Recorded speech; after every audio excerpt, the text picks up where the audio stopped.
Hey everybody, welcome back to Literature. Today is Tuesday, October 13, 2020, and we're going to finish up chapter 1 today. We're on chapter 1, scene 3. We we we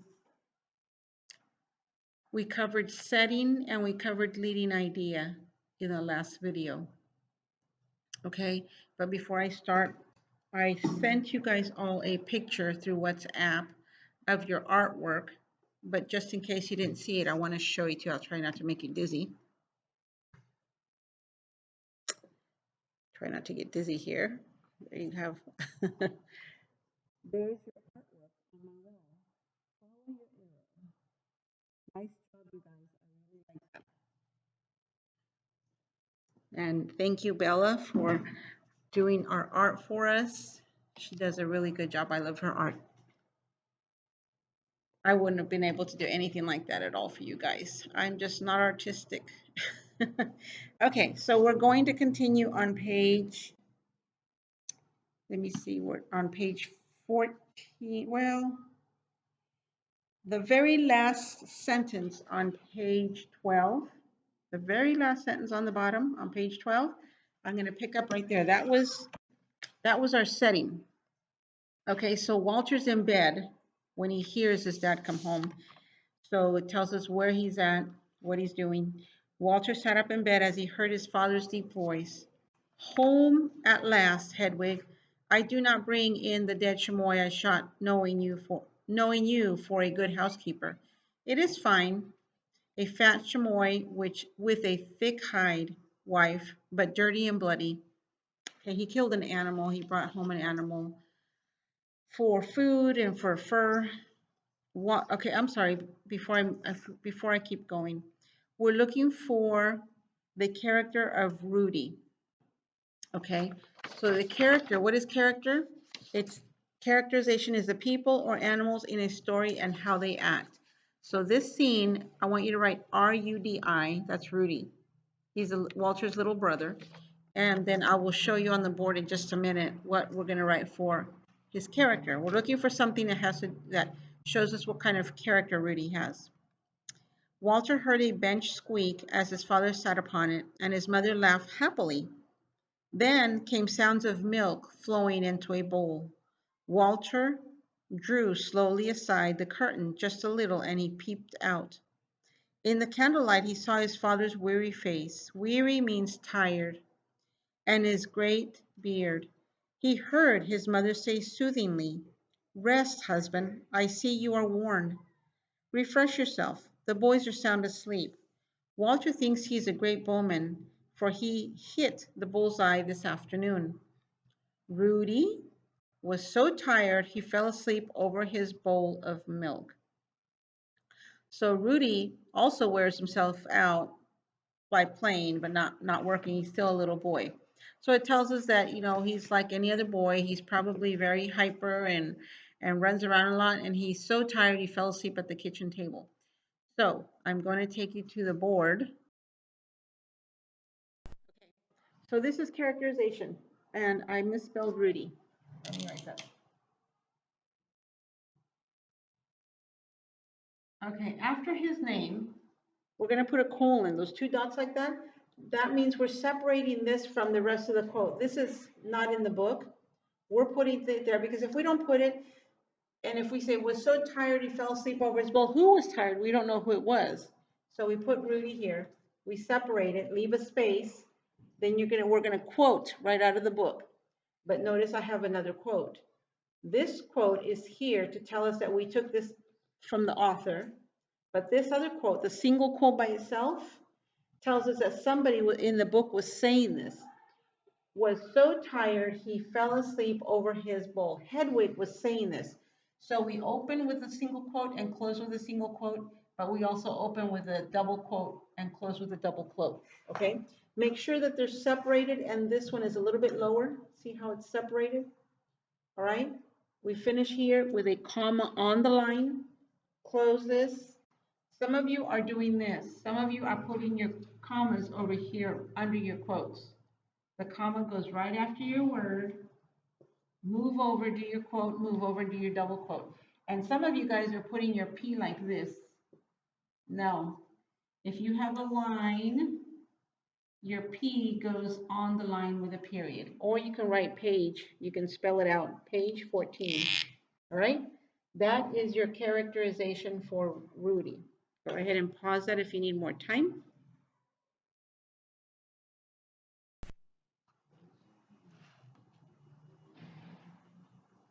Okay, so we're going to continue reading on the third paragraph. We're basically all done except for our plot. What is plot? Plot is the event that makes up a story, and every event has a cause. So we're going to be looking for the plot first, and then the cause of that event. Now, the style of writing, alliteration, I'm going to do the same thing. I'm going to do this every week. I'm going to let you find your own alliteration. There's lots of them, so you shouldn't have a problem finding any. Unless I decide to do a different style of writing, if I decide to do description or simile, then I will remind you what those are, and might help you find those too. Okay, so we're going to continue reading, and we're looking for the plot of the story. Now, the plot is he just found a secret. Okay, he's going to go somewhere, so that is your clue. Something about dad going somewhere, and we all know where he's going because mom gave the secret. Okay. After a few moments of silence, Walter heard his father say, "What a long day it has been. I shot the chamois as he leaped over the rocks on the edge of a glacier. The beast fell over a cliff as he died. I slipped and slid over the rocks for a long time to find him. I met your father too, Hedwig, as I came down the mountain. We talked long together. Do you know, Hedwig," he added, "the townsfolk say Gessler smells a rat." Remember, Gessler is I believe, was one of the bailiffs. That when he says he smells a rat, he says, somebody is tattletaling, or somebody is doing something they shouldn't be doing. That's what it really means. It doesn't mean he really smells a rat. He notices that people carry their heads higher these days, and so he's suspicious. So people, instead of walking like this, they're walking like you can't tell us what to do. They know their rights. They're starting to stand up for their rights. Okay? How he would like to catch the leaders. He will try any new deviltry to find out who they are, too. "You are much wrought up, my husband," replied Hedwig soothingly. "Eat and drink now, and after that we will talk." Walter lay down and he listened to the wind moaning in the trees and the sound of the fire crackling on the hearth. Suddenly he heard his father speak again. "Tomorrow morning, Hedwig, I must go to Altdorf." "Altdorf? Oh, no, not Altdorf, husband. You will walk right into some clever trap that Gessler has laid for you." She spoke so shrilly that Walter sat up in bed. He heard his father laugh and answer, "Trap, wife? I'm too smart for any trap that Gessler could lay. I go to barter cheese for salt. Barter is trading. When you barter, he has cheese and he's going to take some cheese and exchange it for salt. They didn't have any money. Perhaps or buy a new gown for the comeliest wife in all the mountains. I have a few skins to trade too. Perhaps I may stop at the Baron Inn and drink with others there. I must go at dawn." "But why do you go?" asked Hedwig sorrowfully. These are not reasons you have given me.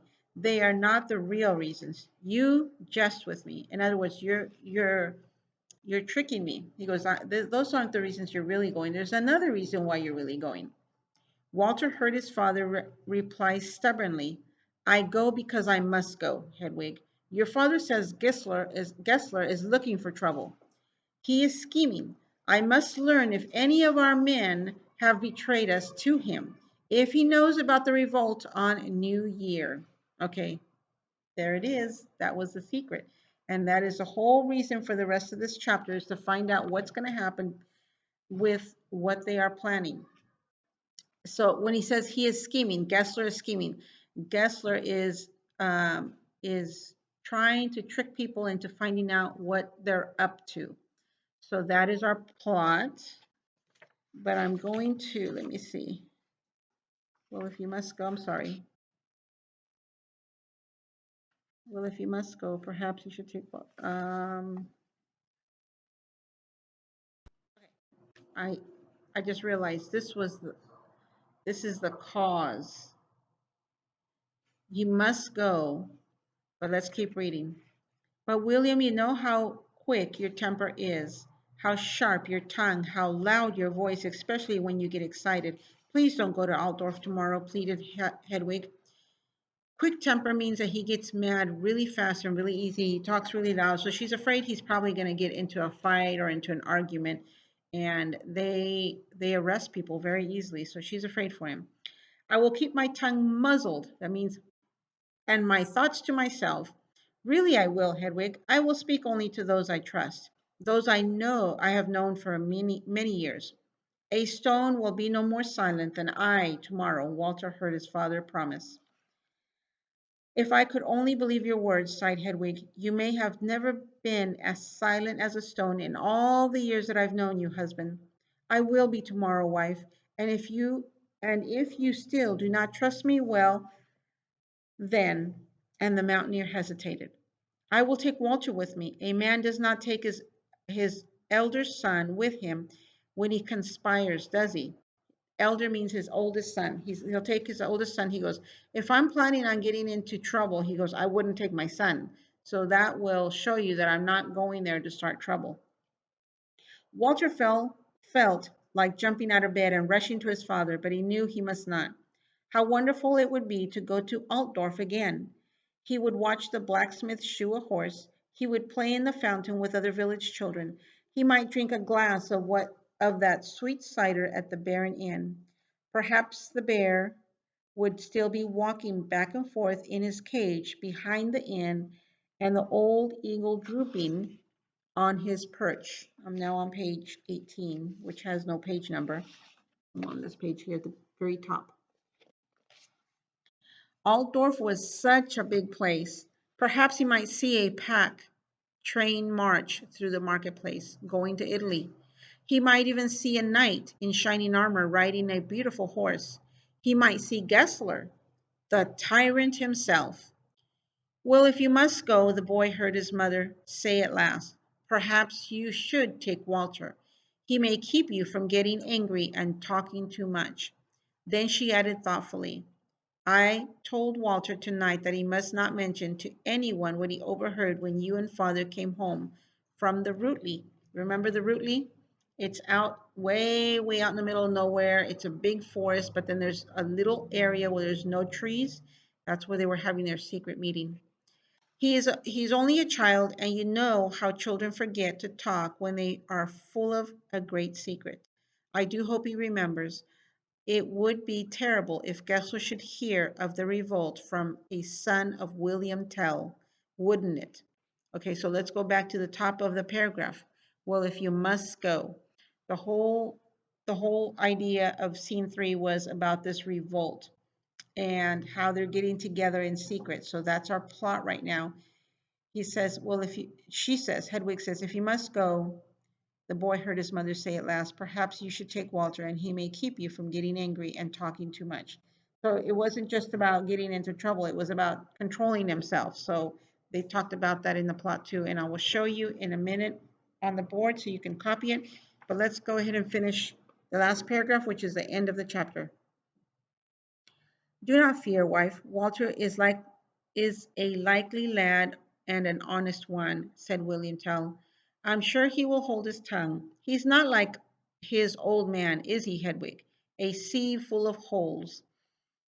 That means like a bag full of holes, and lets everything out. He goes, he's not like his dad. He'll keep the secret.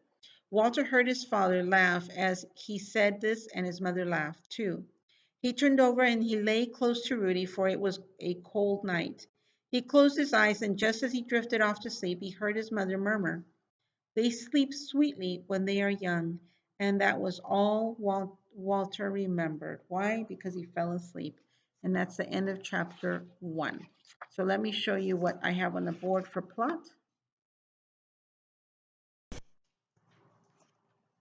Okay, we're going to write down our plot, and it's kind of long, and this is just the event. Where I know on Friday when you came, or the last video, and if you came on Friday, I told you that we were only going to do one day of literature this week. We're going to have to finish the plot on Thursday. So that's all we're going to do on Thursday is finish the cause.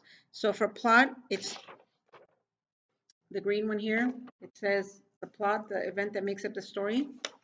We open up with a quote, double quote, because it's right out of the book from the author. And then we put a single quote because Hedwig is speaking. Between this quote and this quote here, Hedwig is speaking, and then the author narrates, and then she starts speaking again right here. So we do another quote. Perhaps you should take Walter. He may keep you from getting angry and talking too much. And we close with a quote of Hedwig talking. And we also close because we stopped quoting the author. All right, so make sure you put your commas. There's a comma here. We open, let me put that quote closer to perhaps. Perhaps. So, well, if you must go, comma, there's little two small quotes. The boy heard his mother say at last, perhaps you should take Walter. He may keep you from getting angry and talking too much. All right, she didn't want him to get in trouble. So that is your plot, write small. And I know we might not have room to do the event. So next week before you start your video, on the back of your paper, draw like maybe 3 lines. I would say 3 or 4 lines with a ruler before you start your video, and we will identify the cause of the event. Okay, today just the event. The event is what makes up this scene, not the chapter, but the scene. All right, the scene was all about trying to get away with their plan to have a revolt, and Gessler was starting to get suspicious. So this is what's happening in this scene. Okay, we'll see you on Thursday's video. Bye-bye.